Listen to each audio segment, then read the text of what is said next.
এই পাঁচটা কথা এনেকুৱা আছে যিটো আপুনি নিশ্চয় শিকিব লাগে আৰু যদি আপুনি ভাবিছে আপোনাৰ কাৰণে ফাইদেমন প্ৰফিট আছে তেতিয়াহ'লে আপুনি বাৰে বাৰে শিকি থাকিব লাগে বন্ধুসকল এই পাঁচটা আপুনি যেনেকুৱা বেকগ্ৰাউণ্ডৰ পৰা হওক যেনেকুৱা প্ৰফেশ্যনতে আপুনি কাম নকৰক কিয় আপোনাৰ এই যিমানে নহওক লাগিলে কিয় যদি আপুনি পাৰে শিকিবৰ কাৰণে নিশ্চয় চেষ্টা কৰিব মই মজিদ গগৈ লৈ আহিছোঁ এটা নতুন এডুকেশ্যনেল ভিডিঅ' বোলো অ' হৰি অ' ৰাম ভিডিঅ' মাথো মই সেইটোৱে চাম য'ত জীৱনৰ সমস্যা সমাধান বিচাৰি পাম প্ৰথম কথা হৈছে চেল কৰিবৰ কাৰণে শিকিব লাগে হাউ টু চেল এইটো বহুত ইম্পৰ্টেণ্ট কলাৰ এটা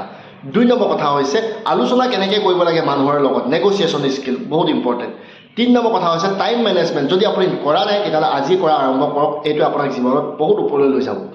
চাৰি নম্বৰ হৈছে আপোনাৰ ষ্ট্ৰেছ আৰু ফেইলিয়াৰক আপুনি হেণ্ডেল কৰিবৰ কাৰণে শিকিব লাগে যদি আপুনি ষ্ট্ৰেছ আৰু ফেইলিয়াৰক হেণ্ডেল কৰিব নোৱাৰে তেতিয়াহ'লে আপোনাক সেই ষ্ট্ৰেছ আৰু ফেইলিয়াৰ হেণ্ডেল কৰি ল'ব আৰু পাঁচ নম্বৰ আটাইতকৈ লাষ্টটো হৈছে পইচাটো চম্ভালিব পাৰিব লাগে হাউ টু হেণ্ডেল মানি কোনটো কথা ভাল লাগিলে আপুনি কমেণ্ট